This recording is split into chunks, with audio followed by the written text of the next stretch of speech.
여기서 이제 중요한 게 헌법의 가치입니다. 헌법에서 얘기하는 것과 연결해서 생각할 수 있는 게 법치주의인데 법치주의라는 걸 어떻게 보통 해석을 하시나요? 법을 안 지키면 깜빵을 간다. 라고 보통 해석을 하죠.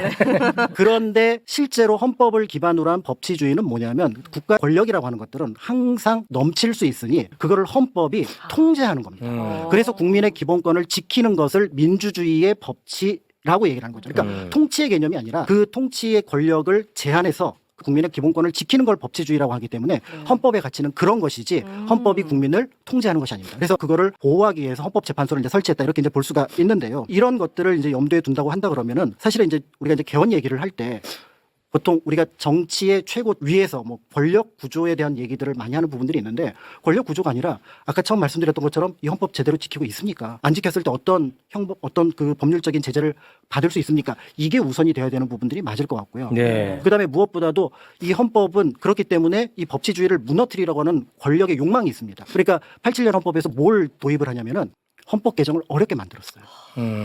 왜냐하면 헌법이라는 걸 어렵게 개정을 해야지 국민의 기본권이 이 헌법에 의지하고 있는데 이 헌법을 국가 권력에 맞게 입맛에 맞게 바꿔버리는 순간 우리는 진짜로 어디 가서 어떤 하소연을 할 곳이 없어지거든요. 네. 그러니까 그런 부분들이 있다라고 볼 수 있을 것 같고요. 네. 그런데 이 헌법 안에 유일하게 이 헌법이 지정하는 민주주의의 그 법치를 중지시킬 수 있는 요건이 딱 하나 있습니다. 뭐죠? 긴급조치권. 긴급 조치권이요? 우리가 알기로는 비상계엄 선포. 아. 이 비상계엄 선포의 핵심은 뭐냐면 헌법에 굉장히 많은 조항들이 있는데 그 조항을 유일하게 멈출 수 있는 조항이 여기 하나가 들어가 있는 거예요. 왜 들어가 있냐면 네. 이게 이제 전쟁 같은 때는 우리가 정상적으로 돌아가기 어려우니까 네. 국가 사변이나 비상사태에는 그럴 때는 국가에 있는 최대한 행정력이나 어떤 여러 가지를 동원해서 풀어 나가려면은 그거를 조금 잠시 유보시킬 필요가 있다라고 했던 거죠. 네. 그렇기 때문에 비상조치권, 긴급조치권을 만들어놨는데 그렇기 때문에 긴급조치권에 대해서 한편으로는 굉장한 제재를 또 과한했죠. 네. 그게 우리가 알고 있는 국회에서 바로 과반에 의해서 네. 해제하는. 해제할 수 있는 거. 네. 네. 그러니까 이 체계가 지금 87년 헌법에 들어가 있는 거고요. 그래서 지금 많은 사람들이 현재 여러 가지 국면들을 보면서 답답하다, 네. 그다음에 뭐 속상하다 이렇게 얘기를 하지만 기대하고 있는 이유는 헌법 질서 안에 있기 때문에 그렇습니다. 마지막 보루 헌법을 마지막 보루가. 믿고 있기 때문에. 그런데 이 헌법이 이렇게 어떻게 보면 우리가 기대하고 나아가는 부분에 대해서 현재의 어떻게 보면은 그래도 안정감을 주고 있는 부분이 여기에 있는데 이거를 차치하고 개헌을 먼저 얘기한다라는 것들은 제가 보기에는 순서가 맞지 않나. 네. 네. 아까 최우님이 말씀하신 것처럼 있는 거나 좀 잘 지켜라. 그게 핵심이죠. 네. 네. 근데 판사의 어떤 그런 힘을 제재할 수 있는 건 헌법에는 없나 봐요. 판사가 국민위에 있을 수가 없는데. 그렇죠. 그러니까 이 헌법을 만들 때만 하더라도 이제 제일 중요하게 생각했던 게 삼권 분립이었습니다. 입법, 사법, 행정에 대한 분리였었는데 이제 최근에 이제 그 이 87년 헌법을 만든 지 그럭저럭 거의 40년 가까이 되어 가면서 정치 네. 환경이라든지 바뀌었다. 그다음에 여러 가지 환경들이 바뀌었는데 그 중에서 많은 분들이 좀 달라졌고 바뀌었다고 생각하는 부분들이 뭐냐면 87년 헌법 이전까지는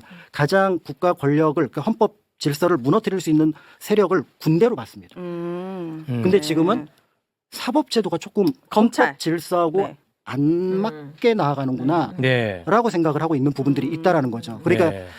여러 연구자들이 얘기하는 바에 따르면은 뭐 위에서 뭐 대통령의 권한이라든지 이런 것들에 대한 부분도 중요하지만 사법제도에 대한 그러니까 우리 대통령을 국민이 뽑고요. 그다음에 국회의원들을 국민이 뽑습니다. 그러니까 주권이 국민에게 있다라는 것들을 여기에 명확하게 실현을 하고 있는데 여기는 사법부는 우리가 알고 있는 시험을 통해서거나 아니면 일정한 그렇죠. 절차를 통해서 들어가는데 여기에 그 자격까지는 뭐라고 할 수 없다고 하더라도 네. 민주적인 통제 절차는 필요하죠. 분명히 들어가야 된다. 음. 그러니까 뭐 개방이라든지 그다음에 배심원제라든지 이런 것들이 들어가야 되는데 이 부분이 이제 네. 헌법에 오히려 포함돼야 된다는 논의가 좀 있어야 되지 네. 않느냐. 네. 8명한테 대한민국의 운명을 맡긴다. 그게 이게 참 굉장히 참 이게 엄청난 이야기거든요. 맞아요. 근데 그 8명이 아주 훌륭한 8명 중에 또 현명하냐. 그거는 또 우리가 의심을 많이 하고 있단 너무 말이야. 정치적이에요. 네. 그렇죠. 그래서 이런 부분을 좀 고민을 해야 될 것 같습니다. 그렇습니다. 그래서 오히려 뭐 국가를 뭐 내각제로 바꾸자 대통령제로 바꾸자는 오히려 좀 무책임한 부분이 있는 것 같고요. 네. 지금 나왔던 국민들이 딱 들었을 때 이 내용 정도라면 충분히 예를 네. 들어서 어떤 그